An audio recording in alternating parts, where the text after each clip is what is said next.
Wahabi ditanya di Arsy, loh kalau ada perlu gimana? Kata Wahabi, jangan khawatir. Mengapa? Setiap pukul 3 pagi Tuhan turun ke langit pertama dunia. Ditanya Wahabi, ngapain turun? Untuk mendengar doa kamu. Makanya pukul 3 bangun, sholat tahajud, minta sama Tuhan. Tuhan mendengar. Wahabi ditanya, memangnya kalau gak turun Tuhan gak dengar? Bingung Wahabi mau jawab. Karena kalau jawab gak dengar, kafir dia. Tuhan gak dengar. Kalau dia jawab dengar, takut ditanya lagi. Kalau dengar, ngapain turun? Kau sudah dengar. Nanti Wahabi ditanya lagi. Itu turun pukul 3. Pukul 3 ikut waktu daerah mana? Wahabi bingung saudara. Karena pukul 3 Indonesia agak sama. Apalagi waktu istiwa jalan terus. Akhirnya apa? Kata Wahabi, turun terus sesuai dengan waktu daerah masing-masing. Mereka ditanya lagi, ya kalau begitu naiknya kapan? Katanya turun terus. Artinya apa? Ajaran Wahabi itu bikin bingung. Assalamualaikum warahmatullahi wabarakatuh.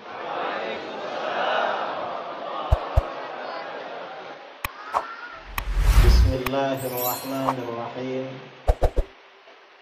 Alhamdulillahi rabbil alamin. Lahul hamdu wa lahul fadlu wa lahul thana'ul hasan. Asyhadu an la ilaha illallah wahdahu la syarika lah. Wa asyhadu anna sayyidana Muhammadan abduhu wa rasuluh. Allahumma shalli ala sayyidina Muhammadin tibbil qulubi wa dawaiha wa afiyatil abdani wa shifaiha wa nuril absari wa diyaiha wa qutil arwahi wa ghidaiha wa ala alihi wa sahbihi wa barik wa sallim. Amma ba'du. Para alim, para tengku, para guru, para asatidz, para orang tua yang saya muliakan dan saya hormati, wabil khusus pengasuh Zawiyah Nurun Nabi Al-Ustaz Tengku Jamhuri, juga para jamaah kaum muslimin dan muslimat yang hadir pada malam ini yang juga saya hormati. Saya ini berinteraksi dengan orang Aceh sudah lama, sejak sebelum ke Aceh. Tahun 2013 saya diundang kerajaan Malaysia mengisi ceramah khusus para asatidz, para ulama Malaysia. Di antara peserta ada ulama Malaysia asal Aceh. Pas waktu istirahat saya diajak ke rumahnya. Kiai, di rumah saya aja, jangan di hotel atau di penginapan. Kenapa? Saya orang Indonesia juga, dari Aceh. Akhirnya sejak itu saya kalau keliling-keliling Malaysia, mulai dari Kuala Lumpur ke Sabah, ke Sarawak, ke mana-mana, yang ngantar kemana-mana orang Aceh. Kemana-mana orang Aceh, ya orang Aceh yang di Kuala Lumpur itu. Dan kebetulan beliau dosen. Saya kalau diundang kerajaan Malaysia, biasanya undangannya 2. Undangan ke saya, kirimkan juga undangan ke kawan saya yang ngantar saya di Kuala Lumpur. Karena kalau dapat undangan, beliau ini juga nanti cuti dari kantornya dan dibiayai. Dibiayai, suami istri ikut saya. Itu pandainya orang Aceh.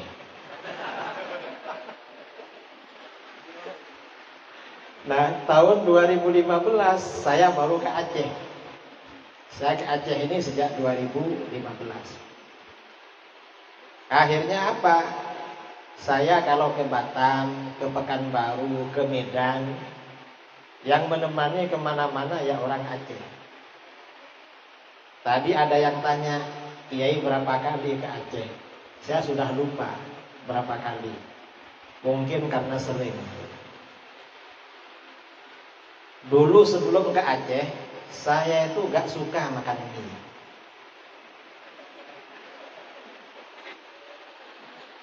Waktu ke Aceh pertama diajak makan mie. Karena gak biasa, saya mikir-mikir enak apa enggak ini. Karena di Jawa ya mie yang biasa-biasa itu. Setelah makan mie Aceh itu malah jadi ketagihan. Kalau ke Medan, ke Batam, pasti cari mie Aceh. Kalau mie Aceh gak cari, karena sudah di Aceh. Mie Aceh itu yang ada di luar Aceh. Yang di sini cuma mie gitu aja. Nah, tadi oleh saudara MC, ceramah saya malam ini diberi judul. Judulnya apa? Siapa Ahlus Sunnah wal Jamaah? Mengapa ada Ahlus Sunnah wal Jamaah? Kalau ditanya begitu, jawabannya simpel. Ahlus Sunnah wal Jamaah yang suka maulid, yang suka ya Nabi itu Ahlus Sunnah. Kalau gak suka, berarti bukan Ahlus Sunnah wal. Itu jawaban paling simpel. Kalau lagi acaranya tahlilan, ditanya Ahlus Sunnah siapa? Ahlus Sunnah orang yang suka tahlil. Yang gak suka tahlilan berarti bukan Ahlus Sunnah wal. Kalau lagi kita ziarah kubur ke Syekh Kuala atau kemana, siapa Ahlus Sunnah? Yang suka ziarah kubur. Yang gak suka berarti bukan Ahlus Sunnah wal. Dan ini saudara, kita ini tadi kan membaca maulid. Orang Aceh ini kalau baca maulid luar biasa. Kalau orang Jawa, maulid Nabi itu rata-rata 1 bulan. 1 bulan selesai. Ada yang 40 hari. Tapi kalau di Aceh itu 4 bulan. Mulai Rabiul Awal sampai Jumatil Akhir.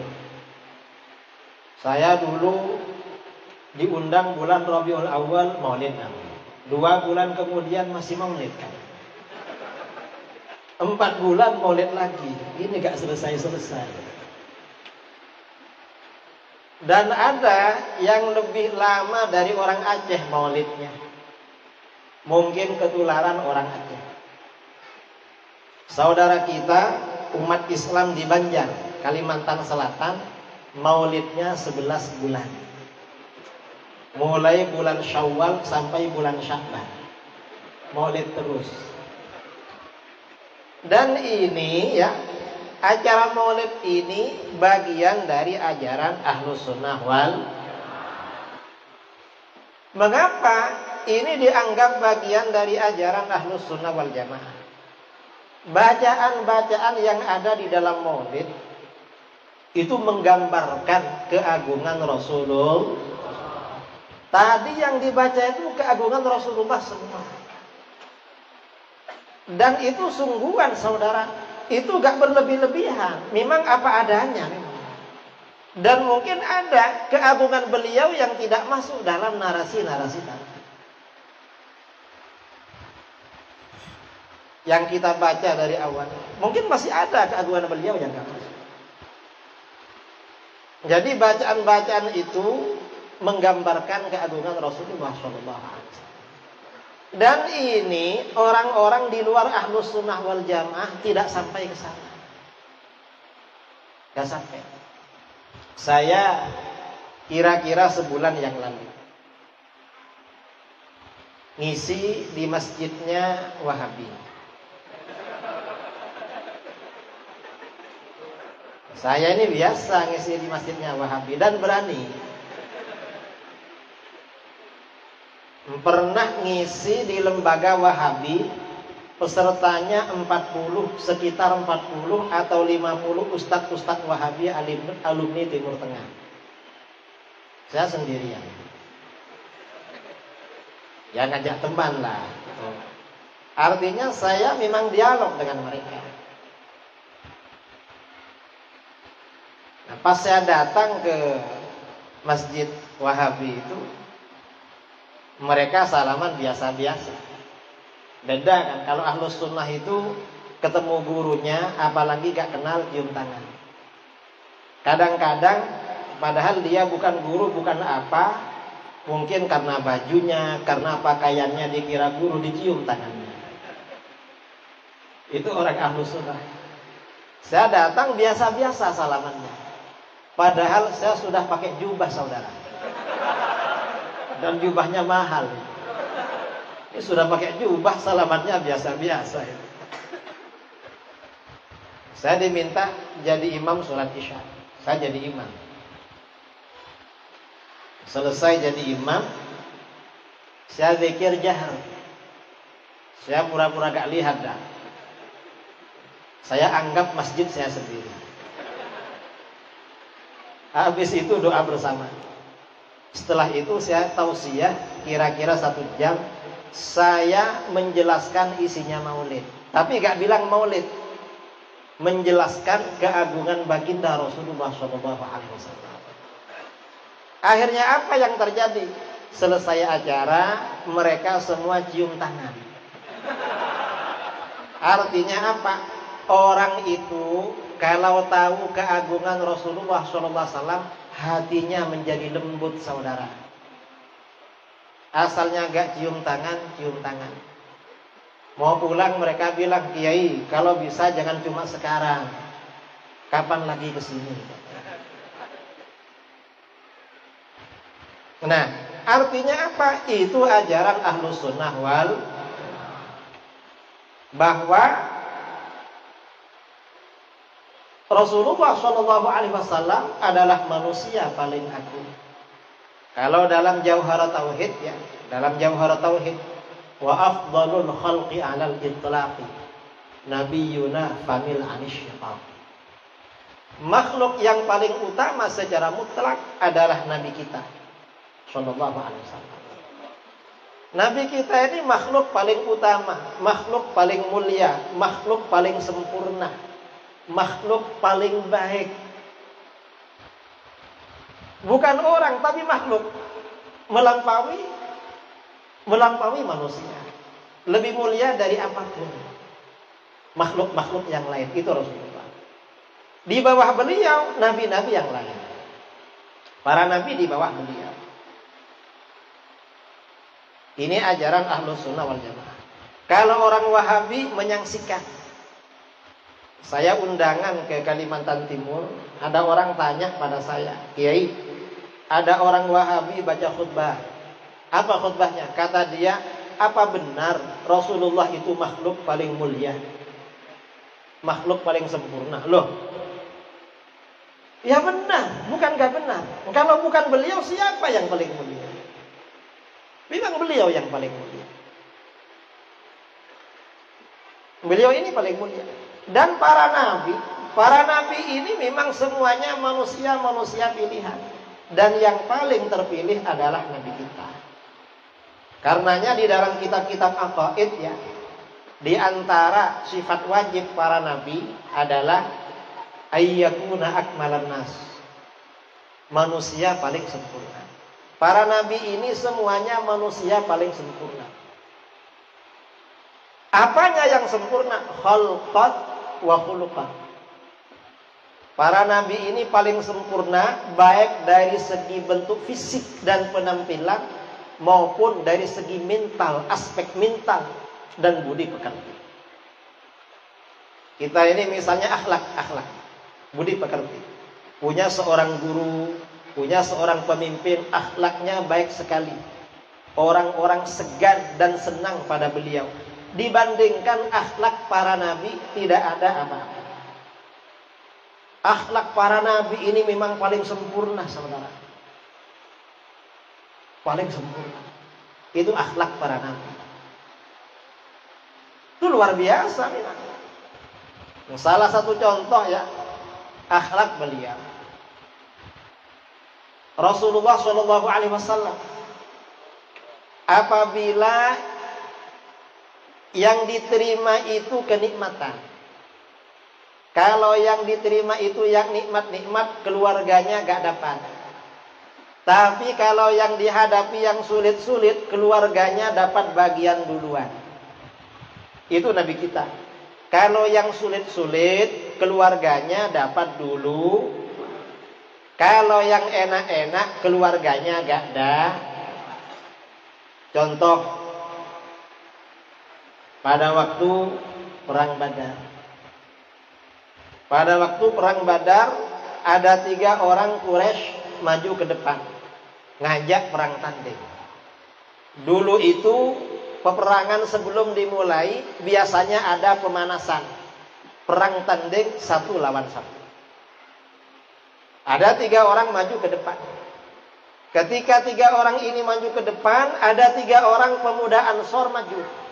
Ternyata 3 orang Quraisy ini gak mau. Kita gak mau berperang sama orang Ansor, mau berperang dengan saudara kami yang dari Mekah. Akhirnya apa? Kata Rasulullah SAW, ya Hamzah, qum fabaris. Hamzah, pamannya beliau, ayo maju perang tanding. Ya Ali, Ali, qum fabaris. Berdiri, bangun perang tanding. Kemudian Abu Sufyan bin Al-Harith maju perang tanding. Ini keluarga dekat semua. Akhirnya dalam perang tanding itu 3 yang dari musyrik itu mati semua, sedangkan orang Islam, keluarga Rasulullah, Hamzah dan Ali ini hidup, 1-nya meninggal. Berarti berapa? 3-1. Artinya apa? Ketika yang dihadapi oleh beliau ini kesulitan, keluarganya dapat duluan. Tapi kalau yang diterima itu kenikmatan, saudara, keluarganya gak dapat. Rasulullah SAW dapat kiriman budak-budak banyak sekali.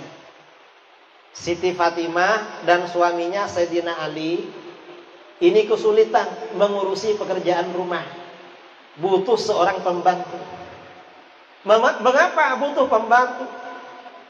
Karena Sayyidina Ali ini putranya Sayyidina Hasan dan Sayyidina Husain itu usianya berdekatan. Sayyidina Hasan belum selesai menyusu, hamil lagi. Apa namanya kata orang Aceh? Kalau kata orang Jawa, sundul.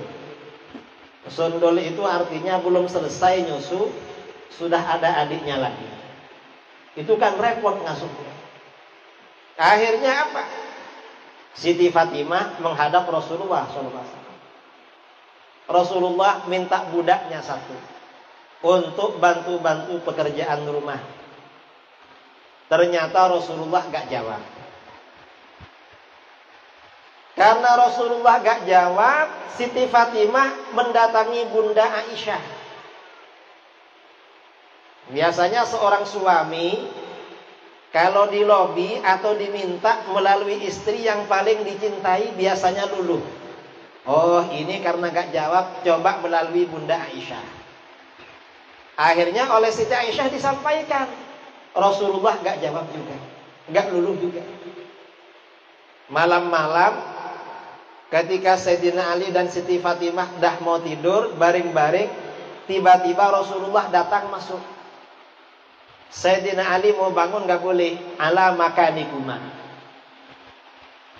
tetap di tempat, jangan bangun. Akhirnya apa? Kata Rasulullah, kamu minta budak, gak saya kasih.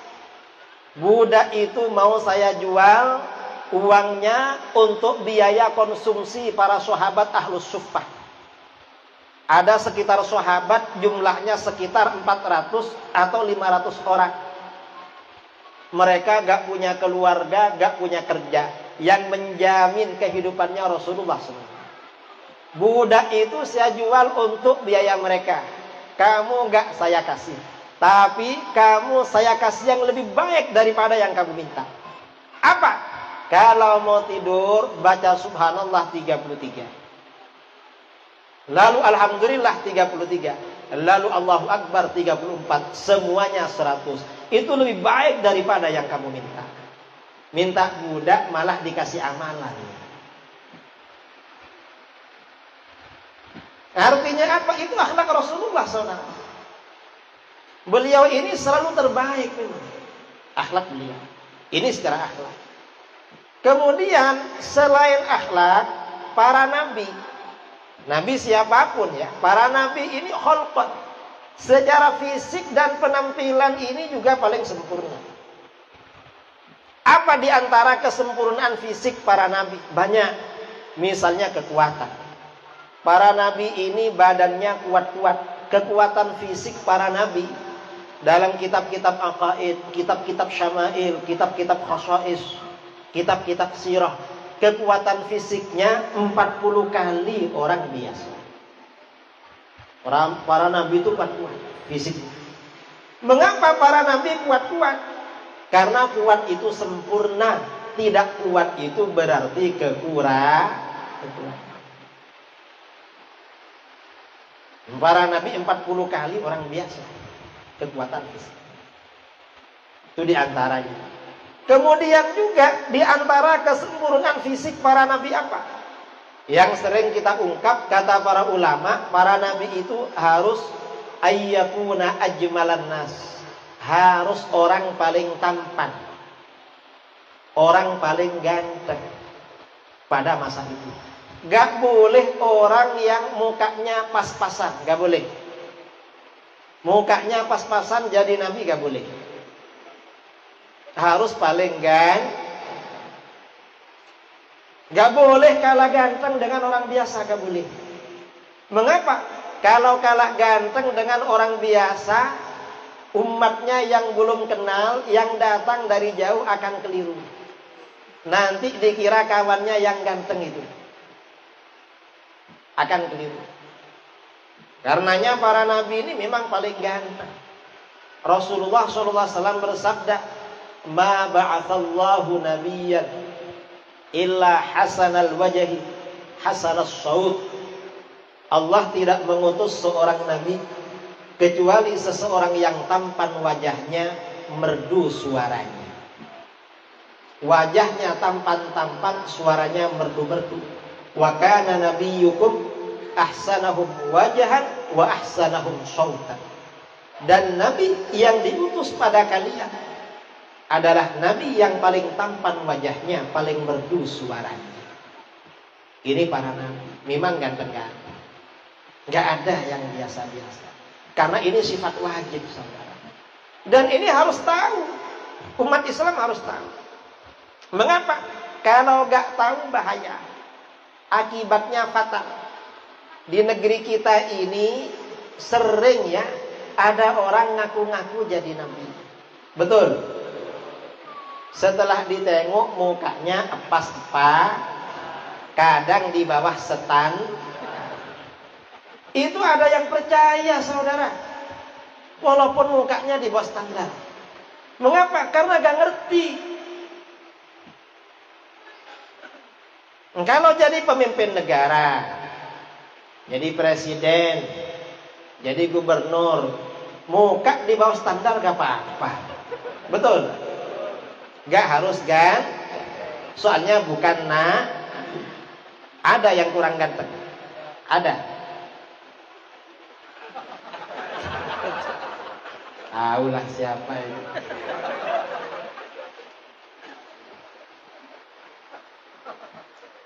Para nabi seperti itu yang paling ganteng. Nah, nabi kita ini memang yang paling sempurna. Karena nabi kita ini kaitannya dengan akidah Ahlus Sunnah ya, yang perlu kita tahu di zaman modern seperti sekarang ini. Karena nabi kita ini makhluk paling mulia, paling sempurna, paling agung. Maka bagaimana? Apapun yang berkaitan dengan beliau oleh Allah selalu diberikan yang terbaik. Apa saja yang berhubungan dengan beliau oleh Allah diberikan yang terbaik. Contohnya apa? Umatnya. Umatnya Rasulullah ini umat paling mulia. umat paling baik. Dalam Al-Quran, kuntum khaira ummatin ukhrijat linnas. Kalian, maksudnya umatnya Rasulullah, kalian adalah sebaik-baik golongan yang dikeluarkan bagi umat manusia. Artinya apa? Umatnya Rasulullah itu lebih mulia, lebih baik daripada umatnya para nabi terdahulu. Umatnya Rasulullah lebih mulia daripada umatnya Nabi Adam, umatnya Nabi Idris, umatnya Nabi Nuh, Nabi Ibrahim, Nabi Musa, Nabi Isa, dan nabi-nabi yang lain. Lebih mulia, saudara. Dan ini penting diketahui. Mengapa? Sekarang ini yang terang-terangan berbeda dengan ini. Pertama, liberal. Orang liberal. Orang liberal bilang, apa kata orang liberal? Semua agama sama. Loh, gak sama. Itu agama kamu yang sama. Yang sama dengan Kristen, sama dengan Yahudi. Mungkin agamanya kamu. Kalau agamanya Rasulullah lebih sempurna daripada agamanya para nabi terdahulu. Dan umatnya lebih mulia daripada umat para nabi terdahulu. Gak sama. Jelas itu. Gak boleh menyamakan. Kalau orang menyamakan umatnya Rasulullah dengan orang Kristen yang ada sekarang, dengan orang Yahudi, murtad, keluar dari Islam. Karena dengan umatnya para nabi terdahulu, Al-Quran menegaskan lebih mulia. Ini umatnya Rasulullah. Yang kedua, yang berbeda dengan ayat ini, siapa? Yang gak mau maulid. Siapa golongan yang anti maulid? Yaitu golongan Wahhabi. Hah? Golongan apa namanya? Golongan Wahhabi. Apa kata Wahabi? Mayoritas umat Islam yang suka maulid lebih kafir dan lebih syirik daripada Abu Jahal dan Abu Lahab.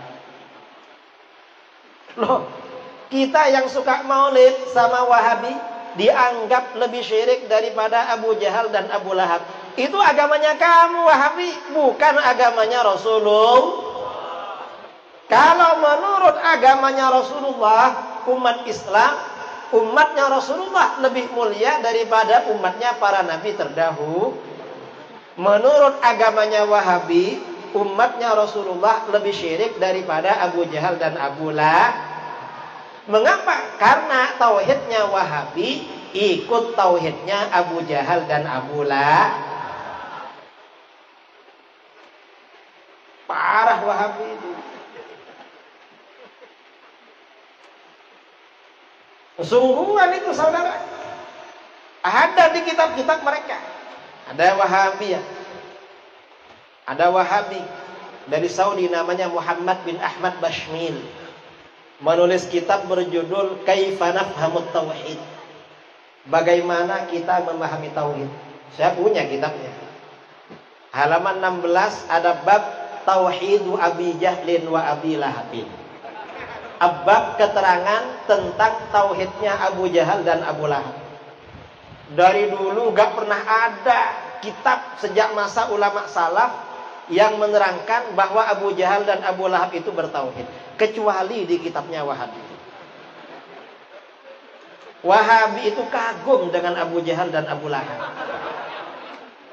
Mereka ini pengagum tauhidnya Abu Jahal, Abu Lahab, saudara. Wahabi itu. Makanya dianggap orang bertauhid. Kata si Wahabi ini, ajibun wa gharib ayyakuna Abu Jahlin wa Abu Lahabin aktsara tauhidan lillah wa akhlasa imanan bihi minal muslimin alladzina yatawassaluna bil anbiya was salihin.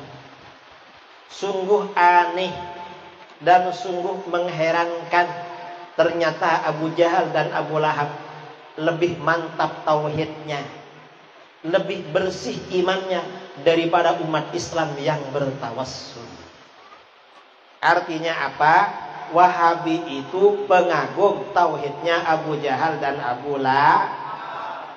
Kalau kita ini pengikut tauhidnya Rasulullah. Hati-hati dengan Wahabi. Dan jangan takut sama Wahabi. Kalau ada Wahabi bikin pengajian, datangi aja. Ajak debat. Pasti lari itu. Dan gak ngaji lagi di tempat itu. Kalau dibiarkan ya nanti ngaji lagi. Ada Wahabi yang didatangi di Aceh? Hah?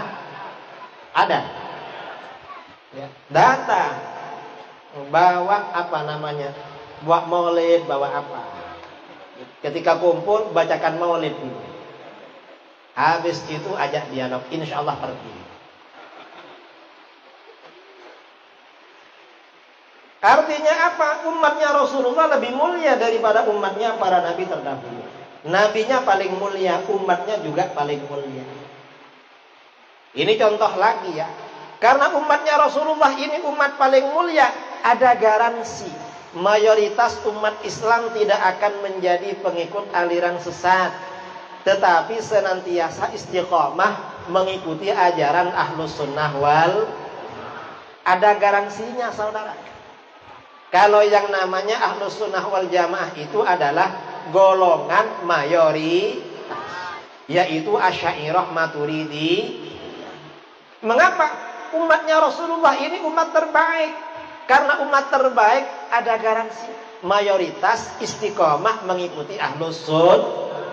Garansi yang kedua, mayoritas umat Islam tidak akan terjerumus dalam kekafiran dan kesyirikan. Ada garansi dalam Al-Quran dan hadis. Ini tanda-tanda ajaran Ahlus Sunnah wal. Saya cuma menjelaskan poin-poinnya lah. Kalau dalil-dalilnya biar Tengku nanti yang menjelaskan. Atau nanti ditanya kalau belum puas. Ini contoh ya. Contoh lagi. Rasulullah ini makhluk paling mulia.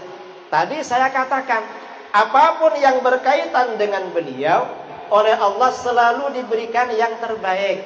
Contoh, Rasulullah itu lahir dari bangsa Arab. Maka bagaimana? Berarti bangsa Arab lebih baik daripada bangsa lain. Lebih baik. Mengapa? Bangsa Arab itu telah dipilih oleh Allah untuk melahirkan baginda Rasulullah. Dan ini kita perlu tahu. Mengapa? Sekarang ini ada kelompok liberal namanya Islam Nusantara. Disingkat dengan INUS. Atau aliran Nusantara. Disingkat dengan A. Entah apa singkatnya gak tahu. Kata kelompok Nusantara ini saudara, apa kata dia? Islam Nusantara itu Islam yang asli, Islam yang baik. Islam Arab tidak baik. Loh, gak betul itu. Islam Nusantara itu baik, apalagi Islam Nusantara itu baik apabila mengikuti Islam A. Islam Nusantara itu baik apabila mencintai A. Arab itu lebih baik daripada Nusantara. Kata dia, kata si Nusantara, orang Arab gak baik. Ketika ditanya, loh Rasulullah kok paling baik? Kata dia, kebetulan. Loh, gak betul itu. Rasulullah lahir dari orang Arab itu bukan kebetulan dan bukan keliru, tetapi itu rencana dan pilihan Allah. Sudah dipilih oleh Allah. Sudah dipilih. Dan kata si Nusantara ini apa? Orang Arab dijuluki kadrun. Apa kadrun itu? Kadal gurun. Gak betul. Orang Arab itu terbaik. Contoh ya. Dalam hadis biasanya di khutbah-khutbah Jumat. Kalau bulan Maulid, hadis riwayat Muslim dan At-Tirmidzi. Rasulullah SAW bersabda, "Innallaha astafa Kinanata min Bani Ismail." Allah memilih suku Kinanah dari keturunan Nabi Ismail. Setelah anak cucu Nabi Ismail ini ramai bersuku-suku, Suku Kinanah ini yang terbaik. Orang-orangnya berintegritas. Orang-orangnya disegani dan disenangi oleh suku-suku Arab. Karena berintegritas. Ini Kinanah. Wastofa min Kinanata Quraisyan. Setelah anak cucu Kinanah ini ramai, bersuku-suku lagi, Allah memilih suku Quraisy, lahir dari suku Kinanah. Suku Quraisy ini dianggap suku yang berintegritas. Orang-orangnya disegani dan disukai di Arab. Karenanya di dalam Al-Quran turun surat yang namanya surat Quraisy. Ingat surat Quraisy. Berapa ayat surat Quraisy? 6. Hah? Berapa ayat? 6 ayat. Banyak sekali. Tapi hafal. Lihat, walaupun nggak tahu ayat berapa, hafal. Surat Nusantara nggak ada, saudara. Mengapa turun surat Quraisy? Kata para ulama, ini tanwihan bisya'ni Quraisy.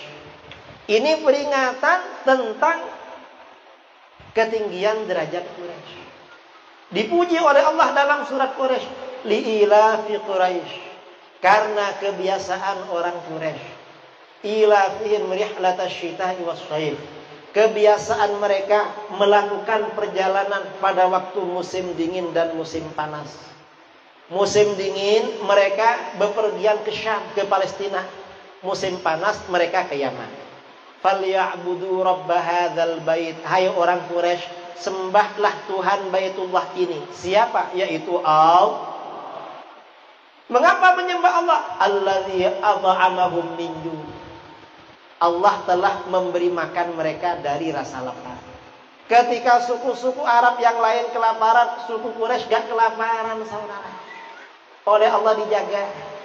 Mengapa? Karena ada Baitullah. Musim dingin, orang Quraisy ini cari barang-barang ke Syam. Musim panas ke Yaman. Musim haji, orang-orang Arab menyerbu Mekah. Dagangan mereka laris. Karena mereka pedagang, banyak uangnya, gak kelaparan, kaya-kaya. Mirip orang Aceh. Di Batam, di Malaysia, di Medan, pedagang-pedagang banyak orang Aceh. Sampai di Pekanbaru, sampai di Jakarta. Sampai di Papua, saudara, orang Aceh itu. Saya ini sudah keliling mana-mana Indonesia.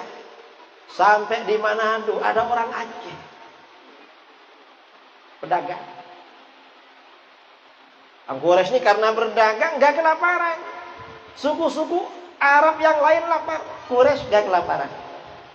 Oleh Allah dicukupi. Lapar itu bahaya. Orang itu kalau lapar nanti melakukan tindakan-tindakan yang nakal. Orang Quraisy dijaga oleh Allah gak nakal-nakal. Wa amanahum min khauf. Dan Allah memberi rasa aman mereka dari ketakutan. Artinya apa?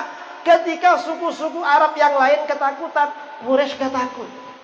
Kalau suku-suku yang lain, suku sebelahnya kelaparan, diserbu, saudara. Harta bendanya dirampas, orangnya dibunuh, dijadikan budak. Suku Quraisy aman, gak ada yang berani. Kalau malam hari, orang-orang Arab bepergian dirampok. Orang Quraisy pergi ke mana saja di Jazirah Arab, malam-malam jumpa dengan rampok, dicegat. Jumpa dengan begal, dicegat. Orang Quraisy bilang, loh, kok cegat saya? Kenapa? Saya orang Quraisy dari Mekah.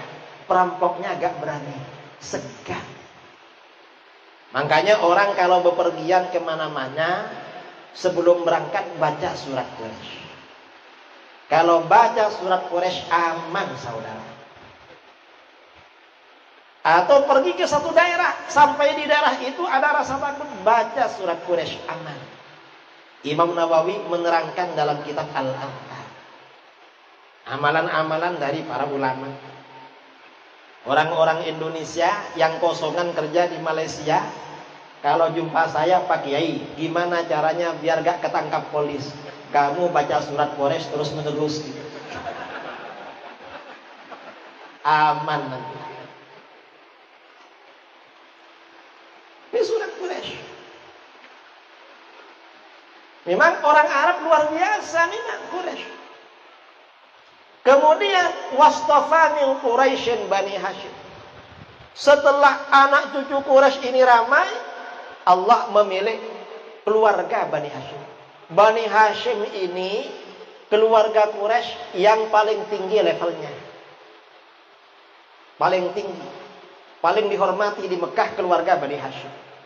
Karenanya ketika Abrahah datang ke kota Mekah akan menghancurkan Ka'bah, yang ditemui adalah Abdul Muttalib bin Hashim, kakek baginda Rasulullah SAW. Mengapa? Pemimpin nomor 1 di kota Mekah. Nah, kemudian wastafani min Bani Hashim, dan Allah memilih aku lahir dari keluarga Bani Hashim. Fa ana khiyarun min khiyar. Aku adalah yang terpilih dari sekian banyak golongan pilihan. Aku adalah yang terbaik dari sekian banyak golongan yang baik-baik. Artinya apa? Bangsa Arab yang melahirkan Rasulullah itu lebih baik daripada bangsa yang lain. Ini pakai dalil. Sebenarnya gak pakai dalil itu bisa, saudara. Bisa.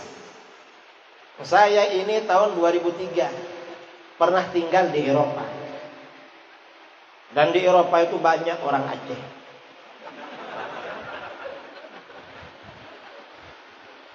Di mana-mana.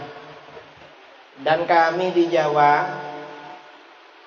orang tua kami, leluhur kami, seperti Maulana Malik Ibrahim, Sunan Gunung Jati, ulama-ulama dulu, banyak orang Aceh.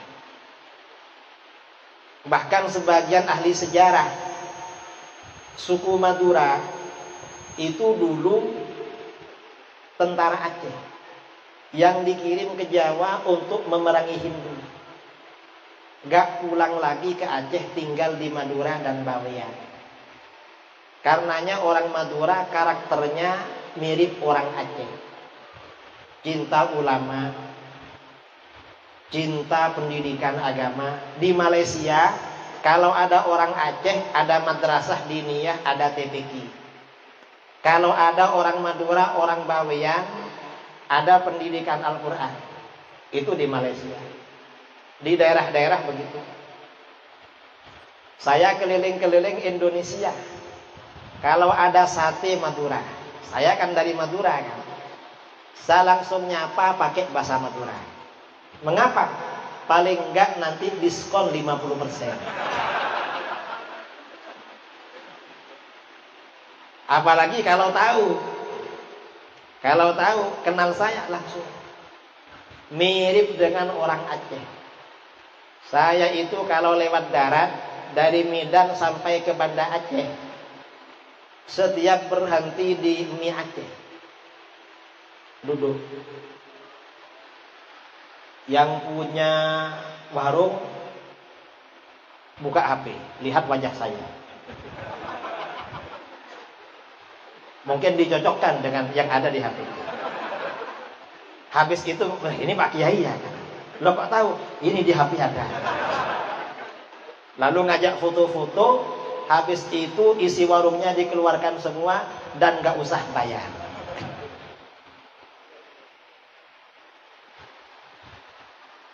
Nah, saya tahun 2003 kemana? Ke Eropa, ke Inggris. Sebelum berangkat ke Inggris, kawan-kawan bilang sama saya, Gus, apa? Nanti di Inggris, kalau jumpa 5 orang gadis di jalan, itu yang cantik 6 orang. Loh, kok gitu? 6 orang, yang 5 itu orangnya, yang satunya bayangannya. Bayangannya loh cantik. Kalau di Indonesia kan enggak kan. Kalau 6 orang paling berapa? 1 kadang. Pilih-pilih. Saya berangkat, saudara. Begitu mendarat di Bandara Heathrow di London, masuk ke airport itu terkejut, saudara.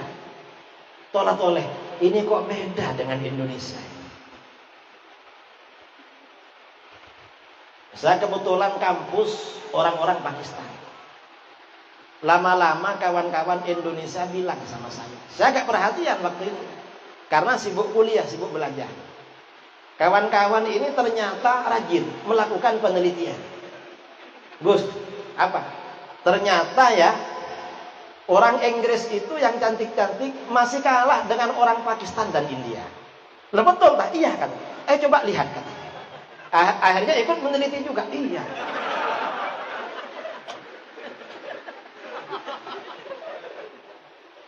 Lama-lama kawan-kawan penelitian lagi. Gus, apa?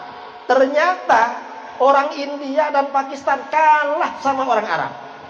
Lah betul? Iya. Coba lihat lagi. Betul saudara.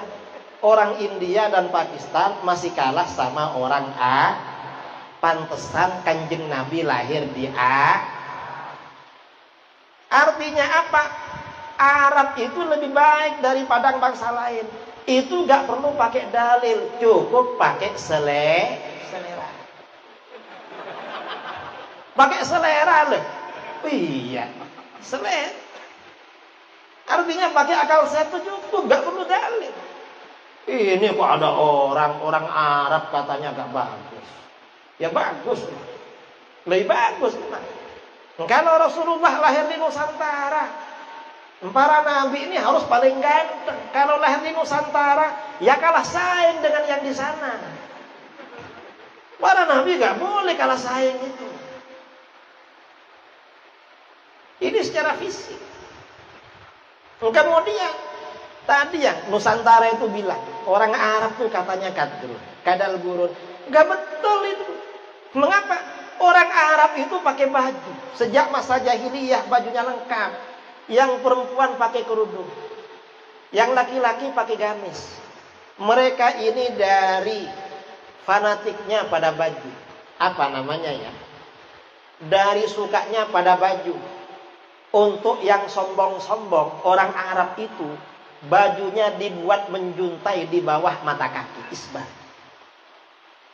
Karenanya begitu Rasulullah SAW diutus, diingatkan, man jarra thawbahu khuyala dakhalan nar. Siapa yang membuat bajunya menjuntai di bawah mata kaki karena sombong, masuk neraka. Orang kalau pakai gamis, pakai sarung di bawah mata kaki karena sombong, hukumnya hak. Kalau gak sombong tidak hak. Itu orang jahiliyah maksudnya yang sombong. Kalau orang Indonesia pakai sarung, sarungnya di bawah mata kaki gak haram. Mengapa? Karena kita sombongnya gak pakai sarung memang. Wong sarungnya kadang sarung Wadimor, harganya 60.000. Kadang hadiah dari masjid bulan Ramadan. Ada yang sarungnya hadiah tahunan itu. Sombong gimana? Sarungnya kayak gitu. Orang-orang Wahabi yang gak suka maulid, mereka pakai gamis, pakai celana, pakai sarung separuh betis. Mengapa? Katanya kalau isbal haram, sombong. Wahabi ini yang cingkrang cuma pakaiannya, tapi hatinya Masya Allah isbal saudara. Hatinya yang di bawah mata kaki. Sombong banget dia. Sombong itu di hati, bukan di pakaian. Itu orang Arab. Artinya apa? Orang Arab itu pakaiannya lengkap. Beda dengan bangsa Nusantara. Bangsa Nusantara ini minim bajunya. Orang Nusantara dulu yang laki-laki, kan banyak ya sebagian suku-suku pedalaman di Sumatera, Kalimantan. Itu bangsa Nusantara. Yang laki-laki itu paling minim pakaiannya. Mengapa? Yang ditutup cuma yang depan. Dulu kasih koteka kayak apa ya? Kayak paralon gitu ya. Dibuat naik ke atas. Paralonnya besar. Mengapa dibuat besar? Agar dikira punya dia besar. Padahal kecil isinya. Karena memang khas Nusantara. Kecil-kecil, imut-imut.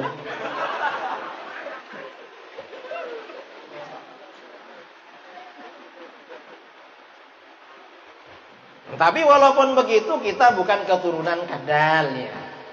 Jadi gak cocok kalau orang Arab dibilang kadrun. Gak cocok. Ya ini ya orang-orang ngawur itu. Nah, dari sini para ulama kita memahami. Karena Rasulullah ini pilihan dari pilihan. Bagaimana kata para ulama? Kedua orang tua beliau itu masuk surga. Kedua orang tua Rasulullah masuk surga. Mengapa masuk surga? Kata Rasulullah, aku ini yang terbaik, lahir dari yang baik-baik. Masa baik-baik masuk neraka? Dan itu banyak dalilnya. Dalil Al-Quran ya. Kata Imam Suyuti, apa dalilnya orang tua Rasulullah masuk surga? Pertama, kedua orang tua Rasulullah itu termasuk ahlul fatrah. Ahlul fatrah itu masa peralihan. Yaitu orang-orang yang jauh dari masa kenabian sebelumnya dan tidak mengikuti masa kenabian berikutnya. Al-Quran menjamin mereka tidak diazab oleh Allah, alias masuk surga. Di dalam Al-Quran, wa ma kunna mu'adzibina hatta nab'atha rasulah. Dan kami tidak akan mengazab, menyiksa sehingga kami mengutus seorang rasul. Dan ayat-ayat yang lain, banyak ayat-ayat tentang ahlul fatrah itu. Ini yang pertama. Yang kedua, alasannya kedua orang tua Rasulullah itu beriman. Ada sebagian riwayat seperti itu diperkuat di dalam ayat Al-Quran, alladzi yaraka hina taqum wa taqallubaka fis sajidin. Allah yang melihatmu ketika kamu berdiri sholat malam, dan Allah melihatmu ketika kamu berpindah-pindah di antara orang-orang yang sujud. Artinya apa? Rasulullah itu berpindah dari orang ke orang sampai ke orang tuanya, semuanya beriman. Sebagian ulama menafsirkan seperti itu. Itu maslak yang kedua. Maslak yang ketiga, metode yang ketiga kata para ulama, orang tua Rasulullah itu selamat. Mengapa? Ada riwayat, walaupun dhaif, tapi dipakai. Riwayat Ibnu Syahid dalam kitab An-Nasikh wal Mansukh, dan riwayat Al-Khatib Al-Baghdadi dalam sebagian kitabnya ya, Afradu Malik, dan mungkin riwayat-riwayat yang lain, bahwa Rasulullah SAW pernah menghidupkan kedua orang tuanya, lalu mereka berdua beriman, setelah itu meninggal lagi. Jadi ada 3 dasar. Lalu bagaimana dengan hadis riwayat Muslim? Hadis riwayat Muslim itu ditakwil. Hadis yang berupa inna abi wa abaka finnar. Sesungguhnya ayahku dan ayahmu masuk neraka. Takwilnya ada 2. Yang pertama, kata Imam Suyuti, itu riwayatnya riwayat bil makna. Rawi itu menyampaikan riwayat tidak sesuai dengan asal. Yang kedua ditakwil, yang dimaksud ayahku adalah pamannya, yaitu Abu Thalib. Artinya apa? Guru-guru kita, para ulama kita yang meyakini kedua orang tua Rasulullah SAW itu selamat masuk surga, itu bukan menyalahi hadis Muslim, tetapi mengikuti dalil-dalil yang lebih kuat. Jadi seperti itu. Nah, ini diantara poin-poin ajaran Ahlus Sunnah wal Jamaah. Saya kira itu. Kita ini ya harus tahu lah dalil-dalil Ahlus Sunnah, harus tahu.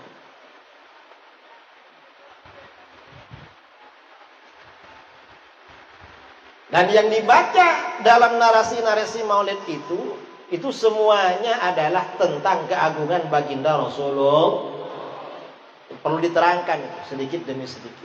Saya cuma menjelaskan poin-poin pokoknya saja yang berkaitan dengan bacaan-bacaan tadi.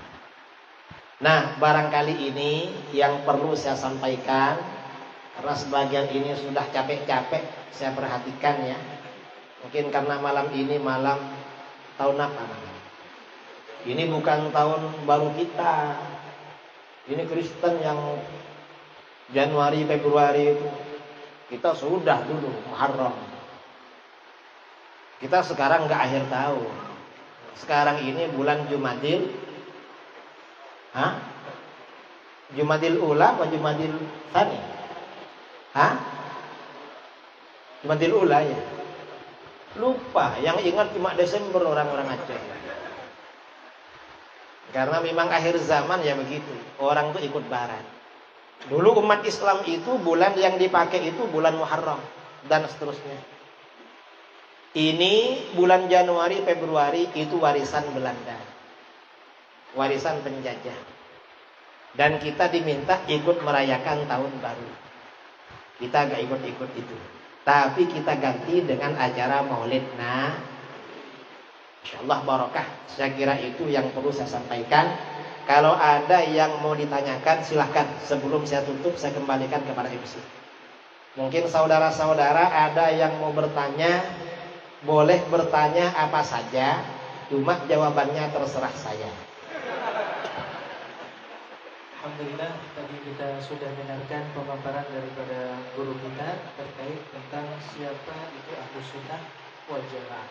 Mungkin ada pertanyaan daripada jamaah sekalian menyangkut daripada apa yang dipaparkan tadi atau mengenai tema yang ada pada kita pada malam hari ini. Kepada jamaah mungkin kami buka untuk tiga orang pertama untuk bertanya. Silahkan. Satu dari Bapak, kedua, dan yang ketiga.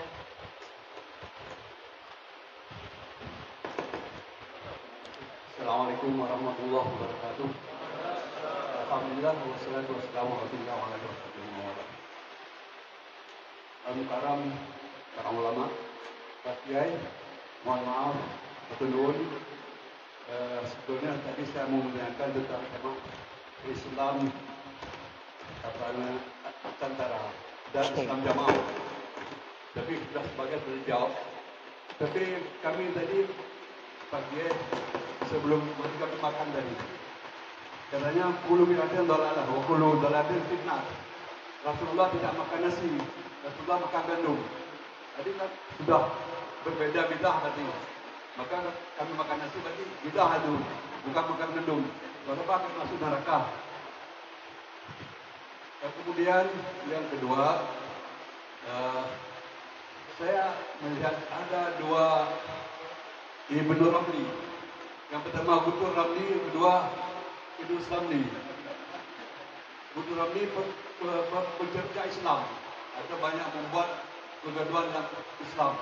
Tapi Idrus Ramli itu membawa pencerahan bagi Islam. Selanjutnya saya tahu Bapak Kiai ada seorang Nahdlatul Ulama Dahili. Tapi selama ini saya malah Kiai menentang NU sendiri. Apakah Kiai masuk NU Google atau NU garis lurus atau NU Kiai Cek Akhir? Terima kasih. Wassalamualaikum warahmatullahi wabarakatuh.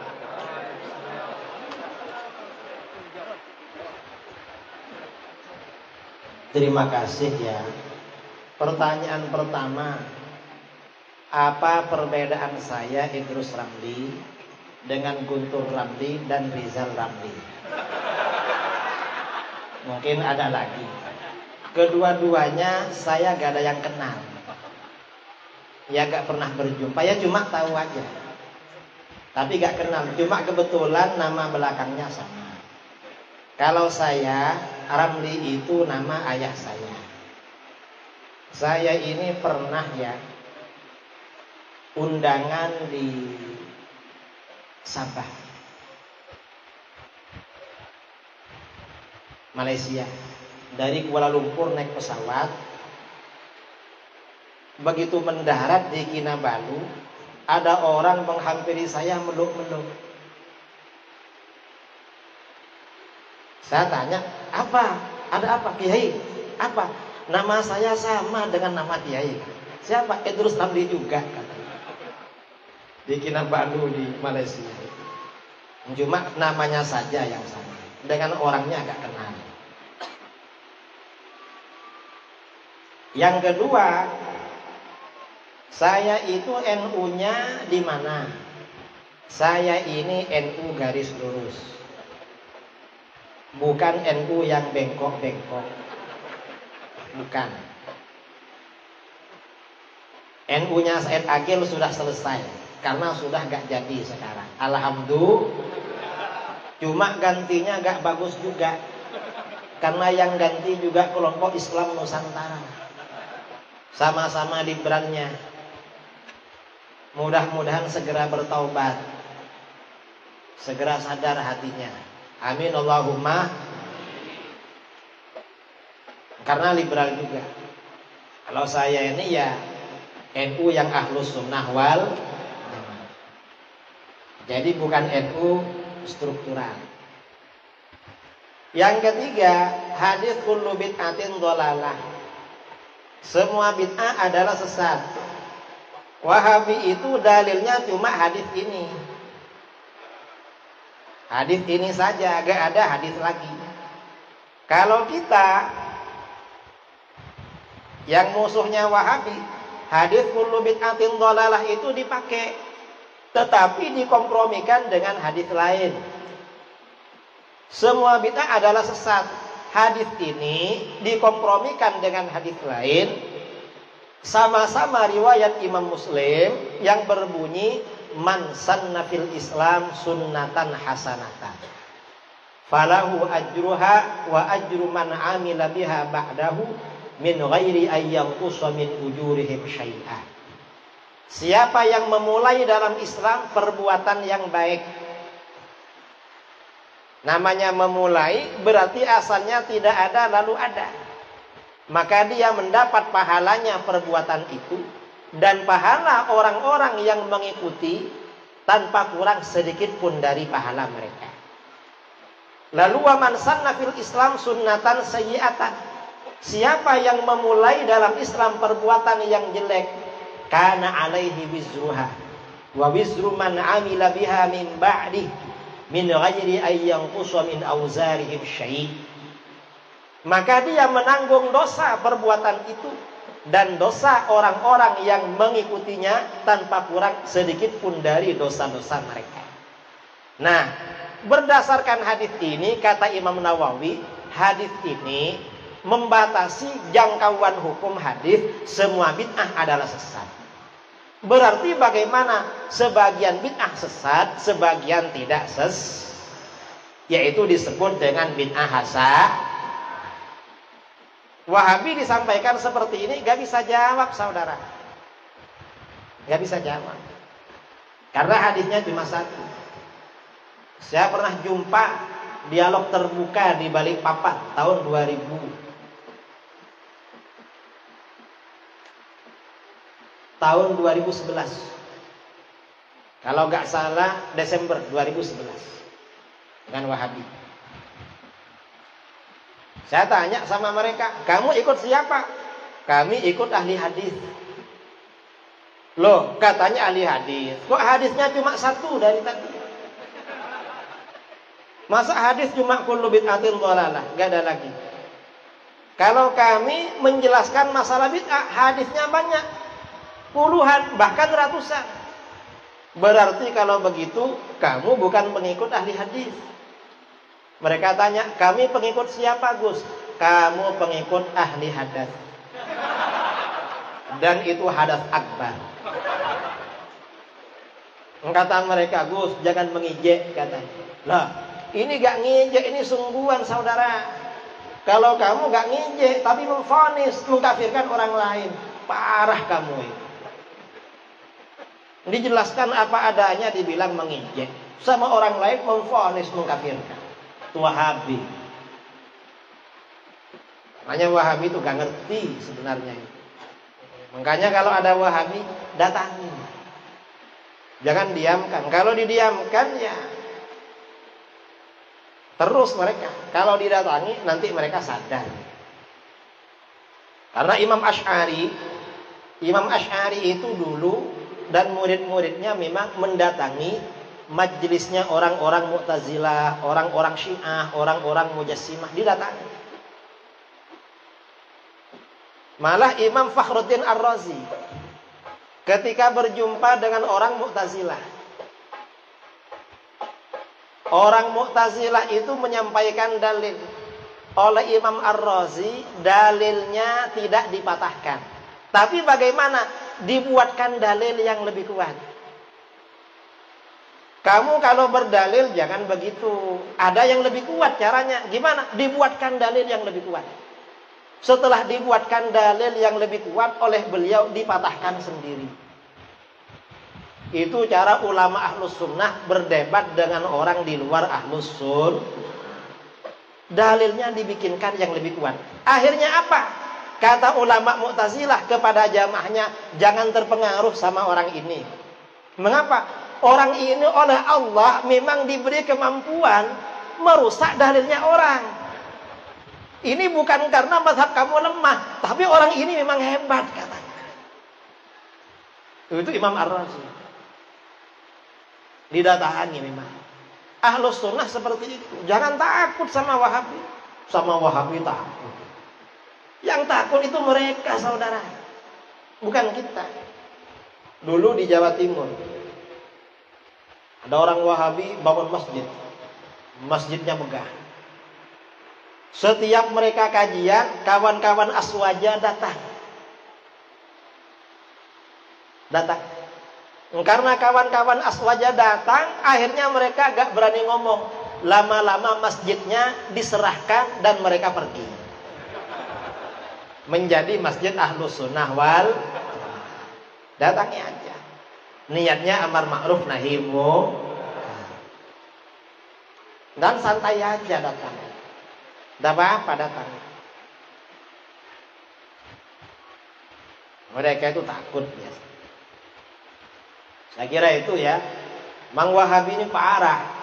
Kalau kullu bid'atin dhalalah itu diartikan seperti pemahaman Wahabi. Banyak yang bid'ah, saudara. Makan mie Aceh bid'ah. Padahal itu kesukaan saya. Apa lagi? Ya banyaklah. Makan tom yam bid'ah. Karena di Madinah gak ada dulu itu. Apalagi makan nasi kabuli, nasi biryani. Orang-orang Aceh di Kuala Lumpur, kalau ada saya beli nasi-nasi itu, nasi kabuli, nasi biryani, apa macam-macam. Itu bid'ah itu. Entah dulu ada apa enggak, masa sahabat bid'ah. Wahabi itu bid'ah itu dibagi-bagi. Ada kawan-kawan Wahabi di Jakarta ngomong sama saya, Gus, Ustaz, saya sering ceramah maulid. Ceramah di mana? Ya diundang sama orang-orangnya sampean ceramah maulid. Datang, iya saya ceramah. Iya kamu cuma ceramah, tapi gak mau bikin maulid. Mengapa? Karena kalau bikin maulid nanti tekor. Apa tekor itu? Kalau tekor berarti bid. Kalau diundang ceramah maulid berarti hasil. Berarti sun.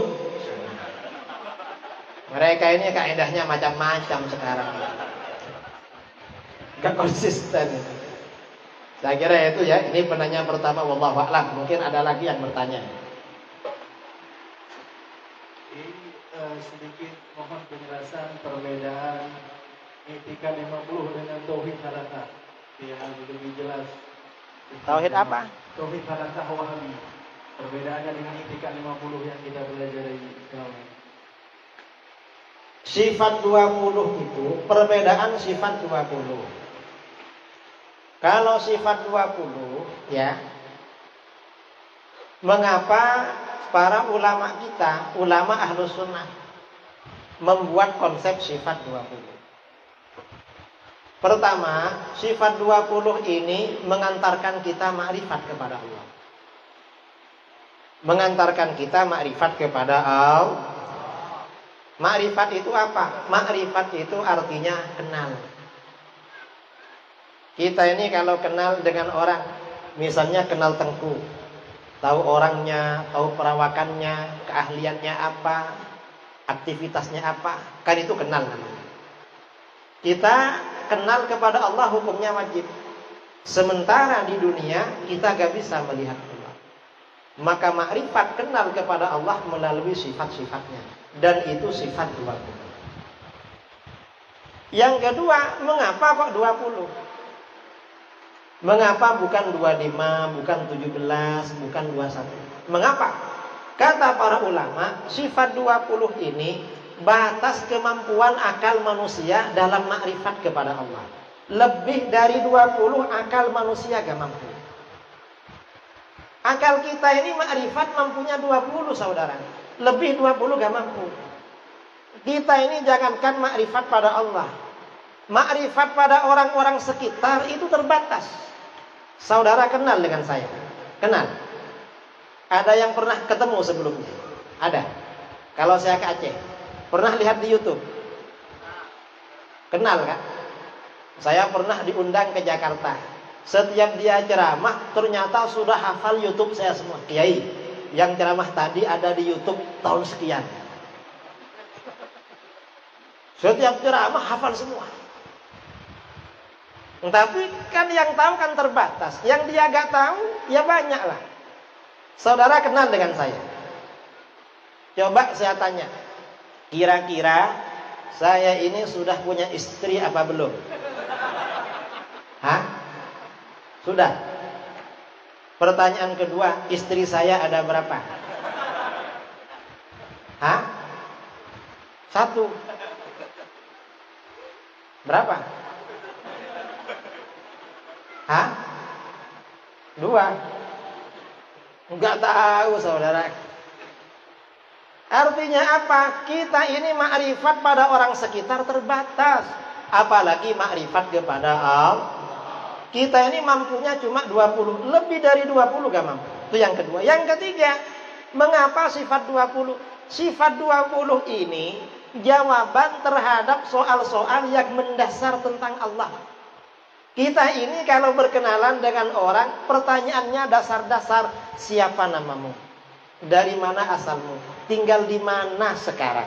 Kerja apa sekarang? Umur berapa sekarang? Kan begitu dasar-dasar. Sifat 20 begitu. Sehari semalam kita beribadah kepada Allah. Apakah Allah ada? Jawabnya wujud. Sejak kapan? Jawabnya kidam tanpa pengulaan. Sampai kapan? Jawabnya baqa. Allah maha kekal, maha abadi. Seperti apa Allah? Mukhalafatul hawadits. Allah tidak serupa dengan apapun perkara yang baru. Di mana alamatnya? Qiyamuhu binafsihi. Allah berdiri pada zatnya sendiri, gak butuh pada tempat, gak butuh pada apapun.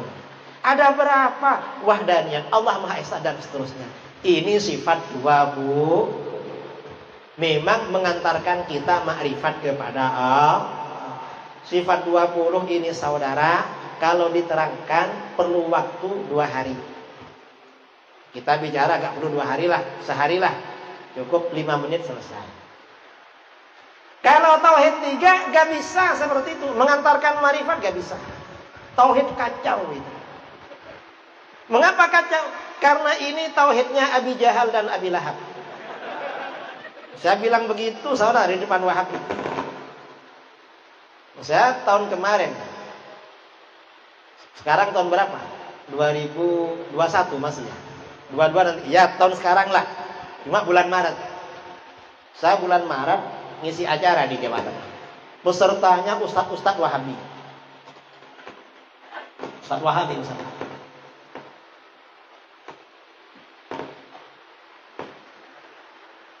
Waktu berangkat itu hari Jumat. Saya ditelepon sama anak buah saya, murid saya. Kiai diminta baca khutbah Jumat. Saya bilang, saya mau khutbah asalkan jadi imam. Kalau gak jadi imam gak mau. Saya mau tidur, saya mau musafir. Akhirnya bingung. Mau bilang gak boleh jadi imam karena sudah diminta jadi khotib. Akhirnya sudah. Sampai di sana DKM apa kalau di sini masjid tuh takmir apa DKM kalau di sini? BKM. BKM-nya tanya, Kiai, ini azannya mau 1 kali apa 2 kali? Saya mau minta 2 kali gak enak karena biasa 1 kali. Kalau azannya terserah di sini. Yang penting khutbah dan imamnya terserah saya. Akhirnya saya khutbah itu Ahlus Sunnah wal Jamaah. Selesai khutbah, saya jadi imam.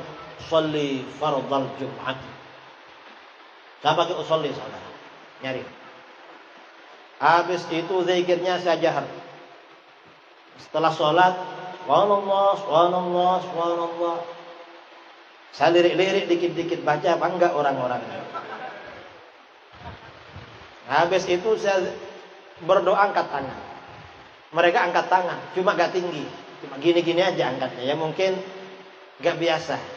Kurang ikhlas angkatnya. Akhirnya menerangkan sifat 20 dan tauhid 3 di depan mereka. Saya terangkan, kalau tauhid rububiyah uluhiyah itu batil. Mengapa? Gak sah, bertentangan dengan Al-Quran. Tauhid rububiyah uluhiyah ini dibuat oleh Wahabi untuk mensyirikkan dan mengkafirkan orang yang bertawassul dan beristighatsah. Dan itu berarti bertujuan merobohkan ajaran Al-Quran dan hadis. Saya terangkan begitu panjang lebar. Jadi rububiyah uluhiyah ini tujuannya adalah untuk mensyirikkan, mengkafirkan orang yang melakukan tawassul, istighatsah dan tabar. Itu rububiyah uluhiyah. Lalu tauhid asma wa sifat. Kalau tauhid asma wa sifat itu, saudara, tujuannya adalah lawan dari sifat 20. Itu lawan sifat 20.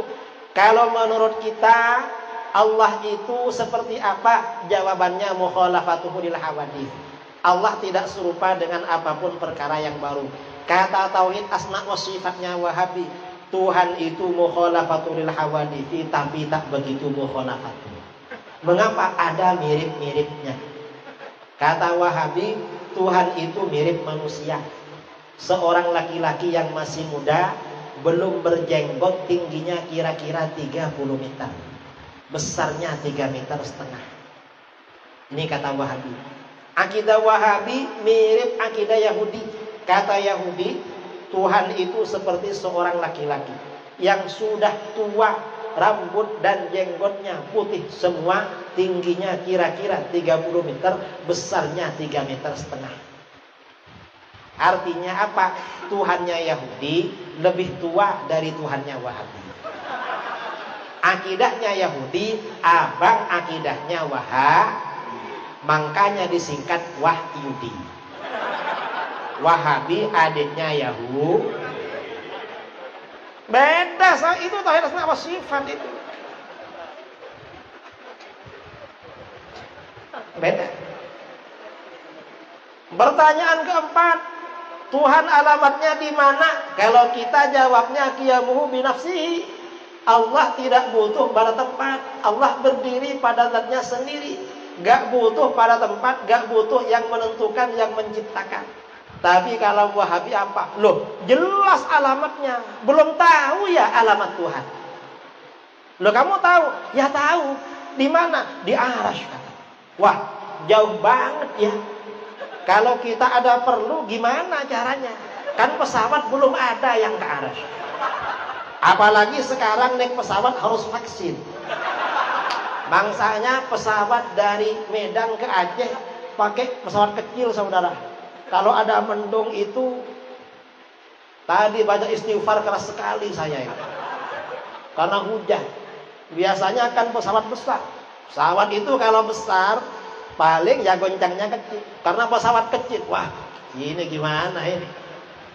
Pesawatnya kecil. Mengapa? Orang Aceh rela gak naik pesawat daripada divaksin. Betul? Takut sama vaksin.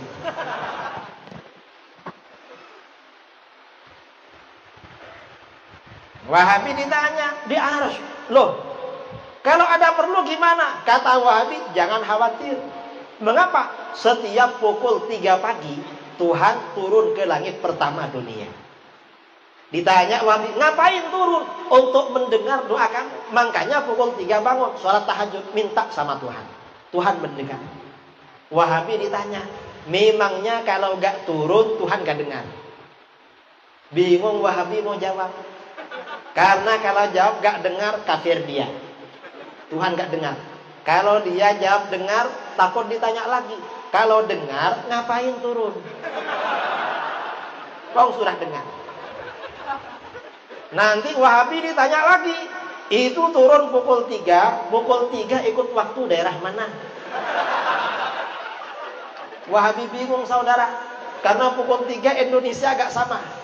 Apalagi waktu istiwa jalan terus. Akhirnya apa? Kata Wahabi, turun terus sesuai dengan waktu daerah masing-masing. Mereka ditanya lagi, ya, kalau begitu naiknya kapan? Katanya turun terus. Artinya apa? Ajaran Wahabi itu bikin bingung. Itu namanya tauhid asma wa sifat.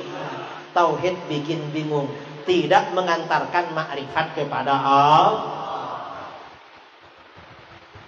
Tauhid membingungkan, ya tauhidnya Wahabi itu saudara. Saya kira itulah saya sampaikan pendek-pendek ya, gak perlu panjang-panjang. Pendek-pendek agak lama ini. Ada lagi? Penanya terakhir. Assalamualaikum warahmatullahi wabarakatuh.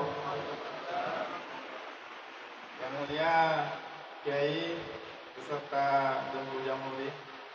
Pertanyaan saya Kiai, yang pertama, setiap diadakan Maulid Rasul, kita selalu membaca zikir dan salawat-salawat dengan bermacam-macam irama. Kan di saat kita mengikuti irama, kadang-kadang sering tergelincir daripada tajwid. Bolehkah kita berzikir ataupun berselawat dengan mengikuti irama walaupun tergelincir daripada tajwid? Itu yang pertama. Yang kedua, tentang masalah sholat berjamaah yang diimami oleh Wahabi. Apakah sah sholat kita? Ataupun bagaimana solusinya seandainya tidak sah? Solusinya seandainya kita sudah terlanjur ikut di dalam saf pertama misalkan. Itu aja. Okay. Yang pertama, yang wajib panjang pendeknya ikut tajwid itu cuma Al-Quran. Kalau Al-Quran gak pakai tajwid, misalnya pakai langgam Nusantara, itu gak boleh. Haram itu hukumnya. Apalagi diiringi musik kayak kemarin, haram itu kalau Quran. Kalau seperti Maulid, pakai lagu yang berliuk-liuk itu gak apa-apa, walaupun gak ikut tajwid. Keterangannya di kitab Ithafus Sadah Al-Muttaqin Syarah Ihya Ulumuddin. Jadi gak apa-apa. Misalnya, ya Nabi salam alaika, ya Rasul salam alaika. Ini masih mendingan. Kalau itu kan masih berbau Arab lagunya. Kalau lagu yang murni Indonesia itu sangat jauh dari tajwid. Contohnya apa? Seperti sholawat tibil qulub. Allahumma sholli ala sayyidina Muhammadin tibil qulubi wa dawaiha. Ini masih mendingan. Ada yang lebih parah lagi, sholawat nariyah. Allahumma sholli, coba bareng sholawat nariyah.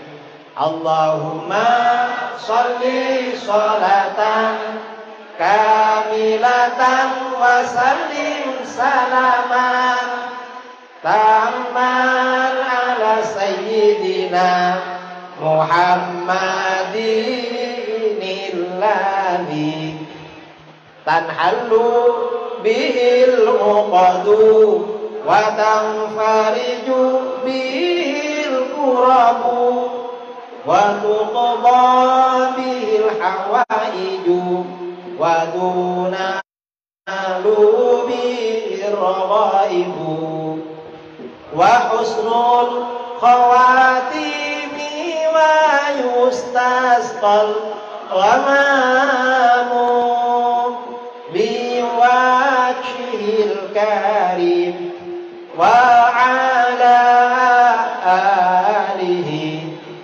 wa sahbihi fi kulli lamhatin wa nafasi wa nafasim bi'adadi kulli ma'lumillah.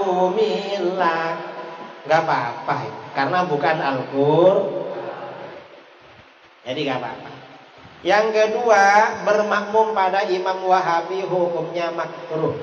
Sah tapi kalau sudah terlanjur ada di depan, ya gak boleh diputus. Mufarokoh gak apa-apa. Mufarokoh makruh. Kalau gak ada imam lagi, maka yang terbaik bagaimana? Yang muktamad mazhab Syafi'i lebih baik sholat sendiri. Ada juga muqabirul muktamad lebih baik bermakmum pada mereka. Kalau orang Aceh kalau ke tanah suci, kalau umroh biasanya ikut yang muktamad, bikin sholat berjamaah sendiri tapi di kamar hotel. Gak di Masjidil Haram, kadang setelah itu. Jadi gak apa-apa. Sudah ngantuk? Belum? Saya yang ngantuk saudara. Hari malam itu saya berangkat jam 10 dari rumah. Karena dari rumah ke bandara 4 jam. Sampai di bandara 1:30. Singgah di rumah Pak D. Di rumah paman bermalam. Jam 2 tidur, jam 4 sholat subuh terus ke bandara. Sampai di sini. Tapi sudah gak ngantuk. Karena barusan dikasih kopi apa di sini? Kasih kopi pahit sekali. Hah? Ya pokoknya kopi pahit lah. Pokoknya kalau minum itu dijamin gak ngantuk. Ada lagi yang mau bertanya? Ya, untuk selanjutnya kami buka untuk yang ibu-ibu. Ibu-ibu ya, mungkin ada yang mau tanya. Gak ada? Oh silahkan.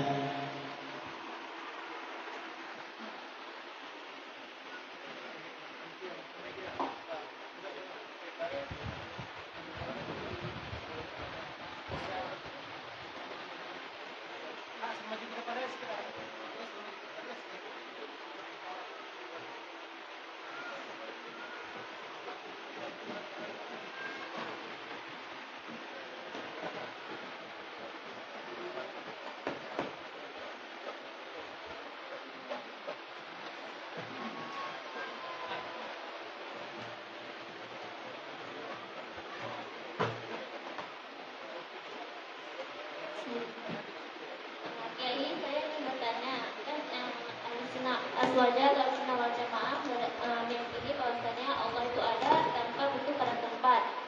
Nah, bagaimana ada sebagian golongan yang mengatakan bahwasanya Allah itu kata mereka sampai seperti yang Kiai bilang tadi, ada yang mengatakan bersemayam di arsy, ada juga yang mengatakan, sebagian golongan mengatakan bahwasanya Allah itu sampai bertempat di hati manusia, atau mereka mengatakan meyakini bahwasanya Allah itu sampai bertempat di hati manusia atau menyatu dengan manusia. Kalau ada golongan seperti itu, apakah itu termasuk zina atau bukan? Terima kasih, guys. Yang pertama,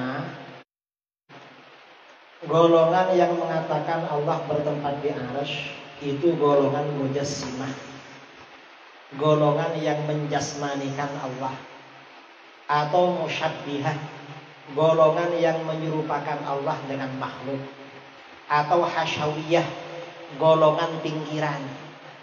Karena kalau ada forum ilmiah gak berani tampil berdiskusi ke depan, beraninya ngomong sama kawan-kawannya di pinggir, disebut hasyawiyah. Sekarang dikenal dengan nama Wahabi, alias bukan Ahlus Sunnah wal. Kalau golongan yang mengatakan Allah bersemayam pada manusia, itu kufur hukumnya. Gak boleh.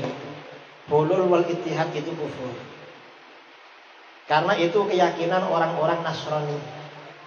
Orang-orang Kristen itu kan meyakini Tuhan itu bersemayam pada Bunda Maria dan Yesus. Maria itu Siti Maryam, Yesus itu Nabi Isa. Itu kafir. Gak boleh seperti itu. Itu di luar Islam. Dan itu yang berkeyakinan seperti itu ada sebagian golongan ekstrim dari kalangan sufi, pengikut tasawuf tapi radikal. Dan kayaknya di Aceh ada, entah Aceh mana ya. Saya sering jumpa dengan mereka. Jadi ada juga, jangan ikut yang itu. Sudah ya, ada lagi. Karena sudah gak ada. Hah? Termasuk kalau yang dimaksud bersemayam di dalam hati, maksudnya hati seorang mukmin ingat pada Allah, itu betul memang. Tapi kalau yang dimaksud bersemayam ada di dalam hati, gak betul. Gak betul. Ditanya maksudnya bersemayam itu apa? Kalau maksud bersemayam hati seorang mukmin selalu ingat pada Allah, ya betul. Kalau maksudnya bertempat, gak betul. Mungkin itu kesalahan bahasa. Karena sudah habis ya, pertanyaan sudah habis. Dan waktu ini pukul 3. Pukul 3 kurang 5 menit. Jam berapa ya? Jam 11.15 ya. Kita tutup. Mudah-mudahan bermanfaat. Dari saya kurang lebihnya mohon maaf yang sebesar-besarnya. Wal afwu minkum. Assalamualaikum warahmatullahi wabarakatuh.